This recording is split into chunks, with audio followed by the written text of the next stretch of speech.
اعوذ باللہ من الشیطان الرجیم بسم اللہ الرحمن الرحیم ثمانیۃ ازواج من الزانی اثنین ومن الماض اثنین قل الذکرین حرم ام الانثیین اما اشتملت علیہ ارحام الانثیین نبئونی بعلم ان کنتم صادقین۔ 8 قسمیں ہیں، 2 بھیڑ سے اور 2 بکری سے۔ آپ پوچھیں کہ اللہ تعالیٰ نے ان دونوں نروں کو حرام کیا ہے یا دونوں ماداؤں کو، یا وہ بچہ جس پر ان دونوں ماداؤں کے رحم لپٹے ہوئے ہیں؟ اگر تم سچے ہو تو مجھے کسی علم کے ساتھ بتاؤ۔ سورۃ الانعام آیہ 143۔ عربوں کے جاہلی دور میں لوگوں نے بعض جانوروں کو اپنی طرف سے حرام قرار دے لیے تھے، جیسے بحیرہ، سائبہ، وسیلہ اور حام وغیرہ۔ اللہ تعالیٰ نے ان سب کو حلال اور طیب قرار دیا۔ عربوں میں گوشت اور دودھ کے لیے بھیڑ، بکری، اونٹ اور گائے پالے جاتے تھے۔ بھیڑ میں سے 2 نر اور مادہ اور بکری میں سے 2 نر اور مادہ، ان چاروں کو اللہ تعالیٰ نے حلال قرار دیا، ان میں کسی قسم کا کوئی فرق نہیں۔ قل الذکرین حرم ام الانثیین اما اشتملت علیہ ارحام الانثیین۔ آپ پوچھیں کہ اللہ تعالیٰ نے دونوں نروں کو حرام کیا ہے یا دونوں ماداؤں کو، یا وہ بچہ جس پر ان دونوں ماداؤں کے رحم لپٹے ہوئے ہیں۔ قل رب العزت نے فرمایا، آپ صلی اللہ علیہ وسلم ان سے کہہ دو جو ان میں سے کسی چیز کو حرام ٹھہراتے ہیں یا ان میں سے کچھ چیزوں کو عورتوں کے لیے حرام ٹھہراتے ہیں۔ الذکرین حرم، کیا دونوں نروں کو حرام کیا ہے؟ کیا ان دونوں نر یعنی بھیڑ اور بکری میں سے نر کو حرام ٹھہرایا ہے؟ ام الانثیین، یا دونوں مادہ یعنی بھیڑ اور بکری کو حرام قرار دیا ہے؟ تو تم دونوں نر اور مادہ میں سے صرف نر یا مادہ کے حرام ہونے کے قائل نہیں ہو۔ اما اشتملت علیہ ارحام الانثیین، یا وہ بچہ جس پر ان دونوں ماداؤں کے رحم لپٹے ہوئے ہیں، یعنی نر اور مادہ کے فرق کے بغیر حرام ٹھہراتے ہو جو ان ماداؤں کے پیٹوں میں ہیں، تو تم ان کے حرام ہونے کے بھی قائل نہیں ہو۔ پھر یہ بتاؤ آپ کس تحریم کے قائل ہو؟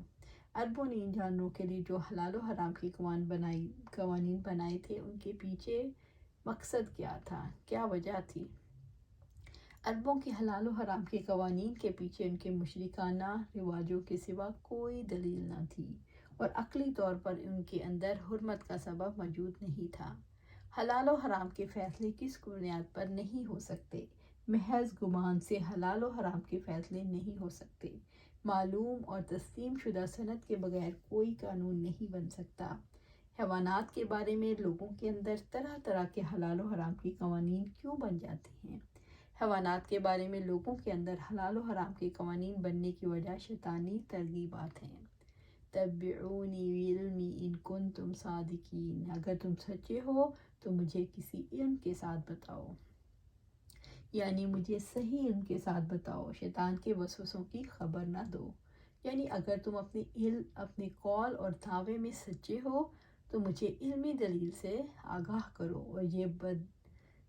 اور اسی سے تمہاری بدعہدی اور تمہارا سمجھ آ جائے گی کہ وہ کیسا قول نہیں لا سکتے جسے عقل تسلیم کر لے، سوائے اس کے کہ مذکورہ تینوں باتوں میں سے کوئی ایک بات کہیں، اور وہ ان میں سے کوئی بات نہیں کہتے، صرف یہ کہتے ہیں بعض مویشی جن کے بارے میں انہوں نے اپنی طرف سے کچھ اصطلاحات گھڑ رکھی ہیں، مردوں کے بجائے عورتوں پر حرام ہیں، یا بعض اوقات وہ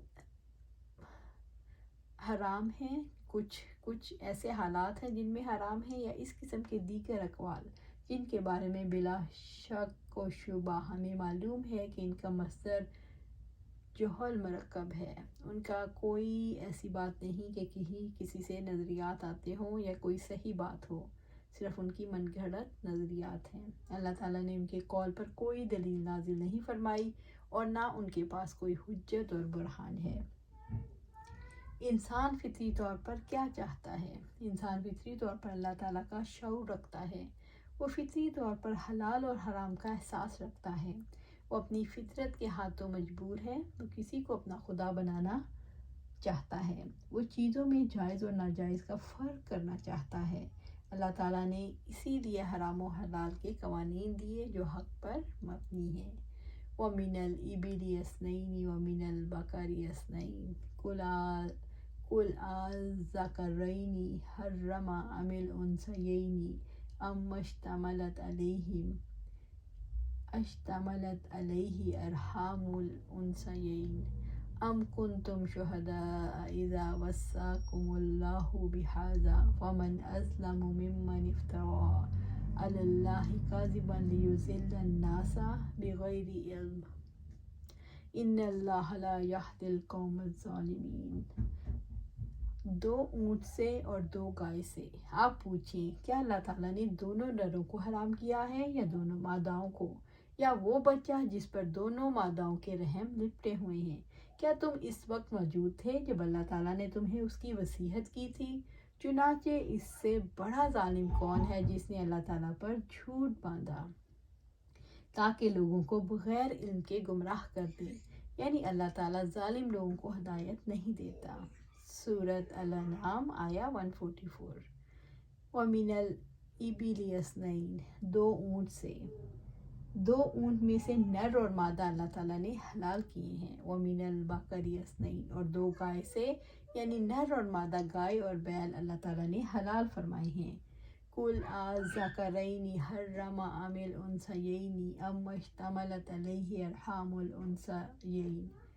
آپ پوچھیں کہ اللہ تعالیٰ نے دونوں نروں کو حرام کیا ہے یا دونوں ماداؤں کو، یا وہ بچہ جس پر دونوں ماداؤں کے رحم لپٹے ہوئے ہیں؟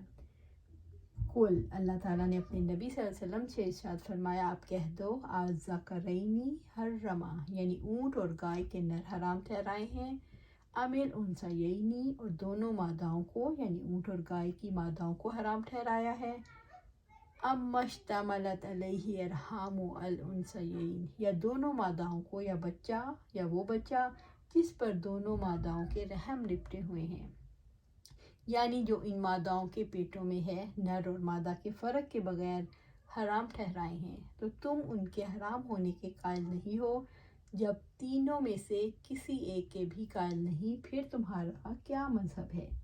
أَمْ كُنْتُمْ شُهَدَاءَ إِذْ وَصَّاكُمُ اللَّهُ بِهَذَا، کیا تم اس وقت موجود تھے جب اللہ تعالیٰ نے تمہیں اس کی وصیت کی تھی؟ یعنی تمہارے پاس اپنے دعویٰ کے سوا باقی کچھ بھی نہیں، جس کی صداقت اور صحت کو پرکھنے کے لیے تمہارے پاس کوئی ذریعہ نہیں، اور وہ ہے تمہارا یہ کہنا کہ اللہ تعالیٰ نے ہمیں اس کی وصیت کی ہے اور اس نے ہماری طرف وحی کی ہے، جس طرح اس نے اپنے انبیاء و مرسلین کی طرف وحی کی، بلکہ اس نے تو ہماری طرف ایسی وحی بھیجی جو اس چیز کے مخالف ہے جس کی طرف انبیاء اور رسل نے دعوت دی اور جس کے ساتھ کتابیں نازل ہوئیں، اور یہ ایک ایسا بہتان ہے جس سے کوئی شخص ناواقف نہیں۔ وَمَنْ أَظْلَمُ مِمَّنِ افْتَرَىٰ عَلَى اللَّهِ كَذِبًا لِيُضِلَّ النَّاسَ بِغَيْرِ عِلْمٍ، چنانچہ اس سے بڑا ظالم کون ہے جس نے اللہ تعالیٰ پر جھوٹ باندھا تاکہ لوگوں کو بغیر علم کے گمراہ کر دے۔ اللہ تعالیٰ پر جھوٹ باندھنے والا سب سے بڑا ظالم ہے۔ تم حلال اور حرام کوئی خود ساختہ پابندیوں کو اللہ تعالیٰ کی جانب سے قرار دے کر لوگوں کی گمراہی کا بوجھ بھی اپنے اوپر لے رہے ہو، اور اس طرح سب سے بڑا ظالم بن رہے ہو۔ تم بغیر کسی دلیل کے لوگوں کو اللہ کے راستے سے روکنے کا سبب بن رہے ہو، جو کہ سب سے بڑا ظلم ہے۔ انسان اللہ تعالیٰ پر جھوٹ کیسے باندھتے ہیں؟ انسان حلال و حرام کے خود ساختہ قوانین بنا کر انہیں اللہ تعالیٰ کی طرف منسوب کر کے اس پر جھوٹ باندھتے ہیں۔ ان اللہ لا یہدی القوم الظالمین، یقیناً اللہ تعالیٰ ظالم لوگوں کو ہدایت نہیں دیتا۔ اللہ تعالیٰ ان لوگوں کو ہدایت نہیں دیتا جو اللہ تعالیٰ پر جھوٹ باندھ کر، بہتان لگا کر اپنے اوپر اور دوسرے انسانوں پر ظلم کرتے ہیں اور انہیں بھی سیدھے راستے سے ہٹاتے ہیں۔ اللہ تعالیٰ کی نظروں میں کون ظالم ہے؟ جو لوگ شیاطین کے بہکاووں کا شکار ہو کر اور وہ ظالم ہیں۔ جن لوگوں کو اللہ تعالیٰ نے حق اور باطل کی تمیز عطا کرتا ہے مگر تعصبات کی وجہ سے انسان تمیز نہیں کر پاتے، وہ ظالم ہیں۔ جو سمجھنے کی صلاحیت کے باوجود سمجھنے سے دور رہیں، وہ ظالم ہیں۔ شیطان انسان کو سیدھے راستے سے کیسے بھٹکاتا ہے؟ شیطان انسان کو حلال چیزوں سے روک کر حرام کی طرف راغب کرتا ہے، اس طرح سیدھے راستے سے ہٹانے کی کوشش کرتا ہے۔ وہ انسان کو فرضی چیزوں میں الجھا کر اصل سچائی تک پہنچنے نہیں دیتا۔ وہ انسان کو ٹیڑھے راستے پر چلا کر یقین دلاتا ہے کہ تم سیدھے راستے پر ہو، یوں انسان بھٹک جاتا ہے۔ تو ہمیں چاہیے کہ ہم اپنے سیدھے راستے کا تعین صرف اور صرف قرآن و سنت سے کریں گے، کسی کی سنی سنائی بات پر نہیں کریں گے۔ اللہ تعالیٰ سے دعا ہے کہ ہمیں قرآن و سنت پر جما دے اور بس ہمیں اسی پر چلتا رہنے دے اور سیدھی راہ پر چلا۔ اللہ ہمارا ہاتھ پکڑ لے اور ہمیں سیدھی راہ پر چلا۔ اللہ سبحانہ تعالیٰ ہمیں، ہماری اولاد کو اور ہماری ذریت جو قیامت تک آنی ہے سب کو سیدھی راہ پر چلا۔ ہمیں دین قائم کرنے والا بنا اور دین قائم کرنے کی کوشش کرنے والوں میں شامل کر۔ اپنی ذات پر دین قائم کریں اور اپنی فیملی پر، اور اس کو قائم کرنے کی کوششوں میں شامل ہماری مشقت کو، ہماری محنت کو، ہماری استطاعت کو، ہماری کوششوں کو اپنے لیے قبول فرما۔ اللہ سبحانہ تعالیٰ ہمیں قرآن و سنت پر عمل کر کے آخرت حاصل کرنے کی راہ پر گامزن کر دے اور اس پر استقامت عطا فرما۔ آمین یا رب العالمین۔